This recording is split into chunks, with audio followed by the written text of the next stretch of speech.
আপনাদের শোনাবো তৃণমূল কংগ্রেস নেতা কুণাল ঘোষ, তিনি কি বলেছেন শুনবো।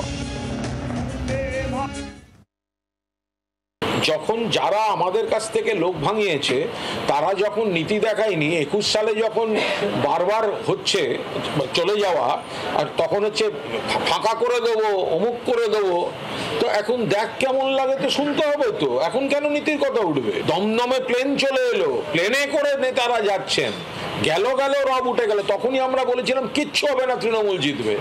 তাহলে এখন যখন বিজেপির একেবারে বিধায়ক চলে আসছেন, তখন একটু দেখ কেমন লাগে, এটা তো সহ্য করতে হবে। তো সেটা কটাক্ষের সুর তৃণমূল কংগ্রেস নেতা কুণাল ঘোষের গলায়। এবার আপনাদের শোনাবো অধীর রঞ্জন চৌধুরী, কংগ্রেস নেতা, তিনি কি বলছেন এই দল বদল প্রসঙ্গে শুনুন।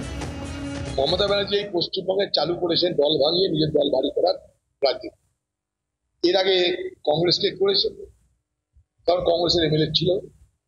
আমাদের বহু এমএলএ পয়সার প্রলোভনে, চাকরির প্রলোভনে, ক্ষমতার প্রলোভনে পালিয়েছে দল চলে।